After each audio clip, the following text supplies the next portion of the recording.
പ്രിയപ്പെട്ടവരെ, എല്ലാവർക്കും നമസ്കാരം.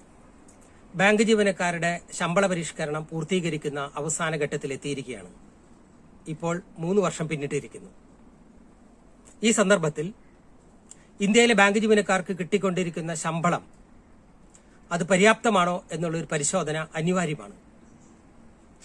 ഗ്രാജുവേഷനുള്ള ഒരു ക്ലറിക്കൽ ജീവനക്കാരന് 33 വർഷം സർവീസ് പിന്നിടുമ്പോൾ കിട്ടുന്നത് ഏകദേശം 85,000 രൂപയാണ്. എന്നാൽ ഇന്ത്യയിലെ റിസർവ് ബാങ്ക് ഓഫ് ഇന്ത്യയിലെ അതേ തസ്തികയിലുള്ള ഒരു ഗ്രാജുവേറ്റ് ക്ലർക്കിന് കിട്ടുന്നത് 1,21,000 രൂപയാണെന്ന് നാം മറക്കരുത്. കേരളത്തിലെ സഹകരണ ബാങ്കിലെ ജീവനക്കാർക്കും ഏകദേശം 95,000 രൂപ കിട്ടുമ്പോൾ മറ്റൊരു ധനകാര്യ സ്ഥാപനമായ LIC ഓഫ് ഇന്ത്യയിലെ ജീവനക്കാരന് കിട്ടുന്നത് 96,000 രൂപയിലധികം വരും. ഇവിടെ ഈ താരതമ്യത്തിൽ നിന്ന് വ്യക്തമാണ് ഇന്ത്യയിലെ ബാങ്ക് ജീവനക്കാർക്ക് നിലവിൽ വളരെ കുറവാണ് കിട്ടിക്കൊണ്ടിരിക്കുന്നത്.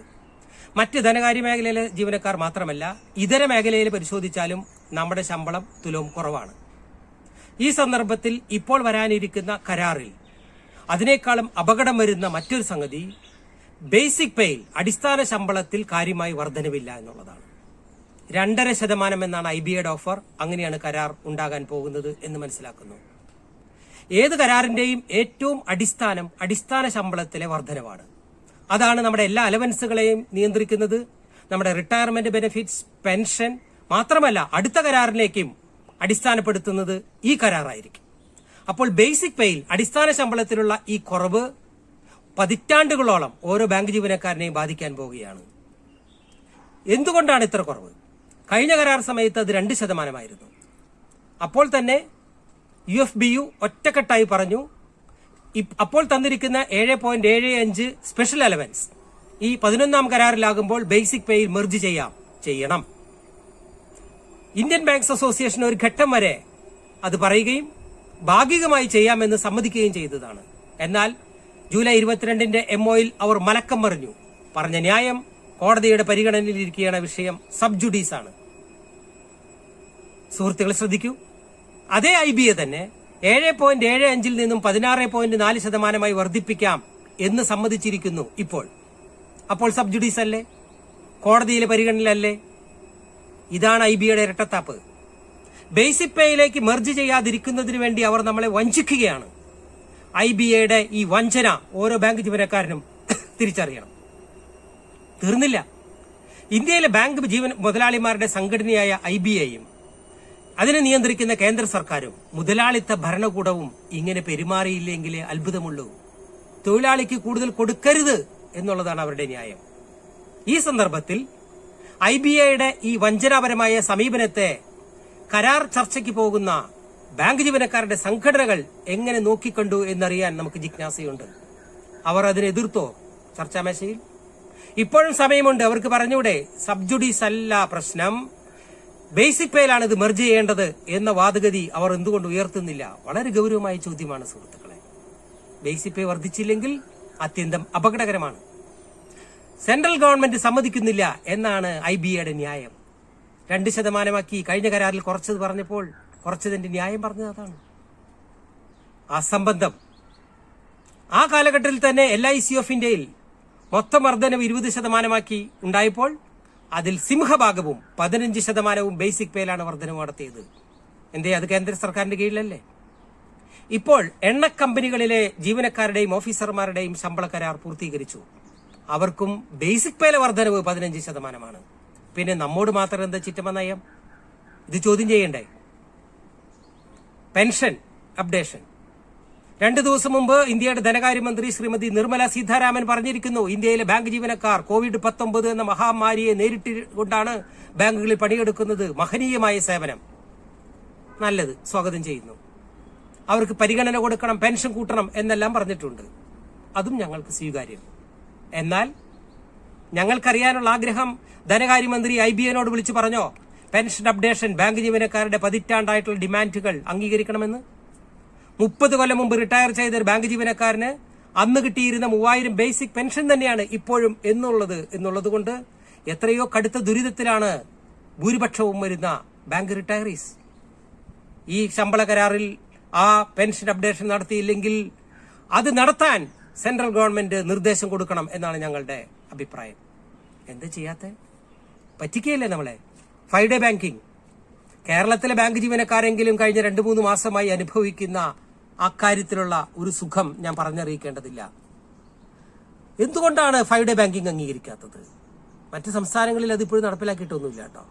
പക്ഷേ റിസർവ് ബാങ്ക് ഓഫ് ഇന്ത്യയിലും കേന്ദ്ര സർക്കാർ ജീവനക്കാർക്കും പല സംസ്ഥാന ഗവൺമെന്റുകൾക്കും ബാധകമായിരിക്കുന്ന 5 ഡേ ബാങ്കിങ്, 5 ഡേ സിസ്റ്റം എന്തുകൊണ്ട് ബാങ്കുകളിൽ വരുന്നില്ല?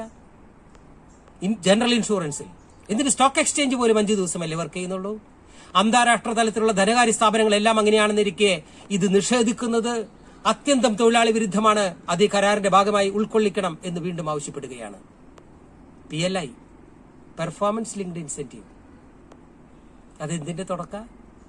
നിങ്ങൾക്ക് ബേസിക് പേ ഒന്നും ഞങ്ങൾക്ക് കൂട്ടാൻ പറ്റില്ല, പക്ഷെ ലാഭം ഉണ്ടാക്കണമെങ്കിൽ കുറച്ചധികം തരാം എന്ന വാദഗതി IB ഉന്നയിക്കുന്നത് ആർക്കു വേണ്ടിയാണ് സുഹൃത്തുക്കളെ? Divide and rule. ബാങ്ക് ജീവനക്കാരുടെ സംഘടിത പ്രസ്ഥാനത്തെ തകർക്കണം. അവരുടെ ഐക്യവും അവർക്ക് ഉണ്ടാക്കിക്കൊണ്ടിരിക്കുന്ന നമ്മുടെ അതിവിപുലമായ ഐക്യത്തിൽ വിള്ളലുണ്ടാക്കണം. അനൈക്യവും അസ്വസ്ഥതയും പടർത്തണം. ഒറ്റയ്ക്കൊറ്റയ്ക്ക് ബാങ്ക് ജീവനക്കാരെ മാറ്റി നിർത്താൻ വേണ്ടി. PLIയിൽ ഇതൊതുങ്ങൂല. അവരുടെ ലക്ഷ്യം C2C ആണ്, കോസ്റ്റ് ടു കമ്പനി. ഇന്ത്യയിലെയും വിദേശത്തെയും ബഹിരാഷ്ട്ര കുത്തകകൾ നടപ്പിലാക്കിയിരിക്കുന്ന കോസ്റ്റ് ടു കമ്പനി എന്ന് പറഞ്ഞാൽ ഹയർ ആൻഡ് ഫയർ. കൂടുതൽ പണിയെടുത്താൽ കൂടുതൽ കിട്ടും, കുറച്ച് പണിയെടുത്താലോ കുറച്ച് കിട്ടുള്ളൂ എന്ന് മാത്രമല്ല, വേണമെങ്കിൽ പിരിച്ചുവിടാം. ഇതാണ് സംഘടിത ട്രേഡ് യൂണിയനുകൾക്ക് നേരെയുള്ള വലിയ ഭീഷണി. എന്താ നോക്കൂ ബാങ്ക് ജീവനക്കാരുടെ സ്ഥിതി. COVID-19 മാത്രമല്ല നേരിട്ടത്, കറൻസി നിരോധന സമയത്ത് രാവും പകലും ബാങ്കുകളിൽ തന്നെ കഴിച്ചുകൂട്ടിയ ബാങ്ക് ജീവനക്കാർ 15ഓളം ബാങ്ക് ജീവനക്കാർ രക്തസാക്ഷികളായി. തീർന്നില്ല, ഇപ്പോഴും അത് തുടരുകയാണ്. അമിതമായ ജോലിഭാരം, സമ്മർദ്ദമാണ് നടക്കുന്നത്. Staff shortage. അങ്ങനെ കടുത്ത സമ്മർദ്ദത്തിനിടയിൽ ബാങ്ക് ഓഫീസർമാർക്ക് അവരുടെ സാമൂഹ്യ ജീവിതവും കുടുംബജീവിതവും തന്നെ നഷ്ടപ്പെടുന്നു. എത്രയോ പേർ ആത്മഹത്യ ചെയ്തു. ഈ സന്ദർഭത്തിൽ കിട്ടേണ്ടത് ഇത് മാത്രമാണോ, ഇത്രയും മതിയോ എന്നുള്ള ചോദ്യം നാം ഉയർത്തണ്ടേ? അത് ഉയർത്തിക്കൊണ്ട് നമ്മൾക്ക് ഇപ്പോൾ ഉണ്ടാകുന്ന കരാറിൽ വരുന്ന അപകടത്തെ തിരിച്ചറിഞ്ഞ് ബാങ്ക് ജീവനക്കാർ ഓരോരുത്തരും ഓഫീസർമാരും സ്വന്തം സംഘടനയ്ക്കകത്ത് ഇതിങ്ങനെ പോരാ, ഇങ്ങനെയല്ല വേണ്ടത് എന്ന് ശബ്ദമുയർത്തേണ്ട ഒരു സവിശേഷ സാഹചര്യമാണ് ഇപ്പോൾ നിലവിലുള്ളത്. എന്തിനാ ഒരു ബാങ്ക് ജീവനക്കാർക്ക് ഇങ്ങനെ കുറയ്ക്കുന്നത്? എന്താണ് നമ്മോട് മാത്രം ഇങ്ങനെ ഒരു സമീപനം? ഈ രാഷ്ട്രീയം കൂടെ നമുക്ക് പറയാതെ പോയിക്കൂടാ. കഴിഞ്ഞ 10-30 കൊല്ലമായി ബാങ്ക് ജീവനക്കാരുടെ സംഘടിത പ്രസ്ഥാനം ബാങ്കിംഗ് രംഗത്തെ പരിഷ്കാരങ്ങൾക്കെതിരെ സംഘടിതമായ പോരാട്ടമാണ് UFBയുടെ നേതൃത്വത്തിൽ. അതിനെ തളർത്തണം. എന്തിനാത്? ഇന്ത്യയിലെ പൊതുമേഖലാ ബാങ്കുകളിലെ സർക്കാർ ഓഹരികൾ പൂർണ്ണമായും കൈയൊഴിയുക എന്നുള്ളതാണ് പുതിയ നയം. 51% ഇപ്പോൾ. ഒന്നും വേണ്ട എന്നുള്ളതാണ് സമീപനം. തീർന്നില്ല. പുതിയ സമീപനങ്ങൾ ധനകാര്യമന്ത്രി വിളിച്ചു പറഞ്ഞിരിക്കുന്നു. 12 പൊതുമേഖലാ ബാങ്കുകളിലെ മേധാവികളോട് എന്താണ്? ഡോർ സ്റ്റെപ്പ് ബാങ്കിംഗ് തുടങ്ങണം. 12 ബാങ്കുകളും കൂടെ ചേർന്ന് ഒരു കമ്പനി തന്നെ രൂപീകരിച്ചിരിക്കുന്നു മാസ് ഔട്ട്സോഴ്സിംഗിന് വേണ്ടി. ബാങ്ക് ജീവനക്കാരുടെ സ്ഥിരം ജോലിക്കെതിരെയുള്ള ഏറ്റവും വലിയ ഭീഷണിയായി ഇത് വന്നിരിക്കുന്നു. സ്റ്റേറ്റ് ബാങ്ക് ഓഫ് ഇന്ത്യയിൽ VRS, അത് ഒരു CRSന്റെ രൂപത്തിലാണ് നടപ്പിലാക്കുന്നത്.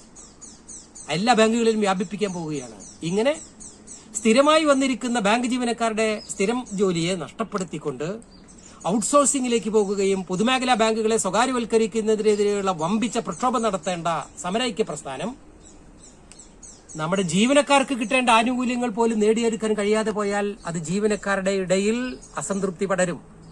അത് ട്രേഡ് യൂണിയനുകളോടും നേതൃത്വത്തോടുമുള്ള അകൽച്ചയായി വരും. അജിരേണ സംഘടിത പ്രസ്ഥാനം നടത്തേണ്ട വലിയ പോരാട്ടങ്ങൾക്ക് അത് പ്രഹരമേൽപ്പിക്കും. അതാണ് ഗവൺമെന്റിന്റെ ലക്ഷ്യം. അതിന് കൂട്ടുനിൽക്കണോ സംഘടനകൾ? കൂട്ടുനിൽക്കരുത് എന്നാണ് നമ്മുടെ ഡിമാൻഡ്.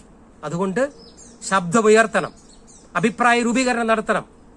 വിമർശനം ഉന്നയിക്കേണ്ടത് സമയോചിതമായി ഉയർത്താൻ ഓരോ ബാങ്ക് ജീവനക്കാരനും ഓഫീസർക്കും ഉത്തരവാദിത്തമുണ്ട് എന്ന് വളരെ എളിമയോടെ ഞാൻ ഓർമ്മപ്പെടുത്തുന്നു. ലോകപ്രസിദ്ധനായ, ലോകം ഇതുവരെ കണ്ട ഏറ്റവും പ്രഗത്ഭനായ ശാസ്ത്രജ്ഞൻ ആൽബർട്ട് ഐൻസ്റ്റീന്റെ അതിപ്രശസ്തമായ ഒരു വാചകം എനിക്ക് ഓർമ്മ വരുന്നു. Unthinkable respect to authorities means it is the enemy of the truth. നമ്മൾ അധികാരി വർഗത്തോട് കൂട്ടുനിന്ന് അവർക്ക് കീഴടങ്ങിയാൽ അത് സത്യത്തിന്റെ ശത്രുവായി മാറും. സത്യം പുറത്തു വരില്ല.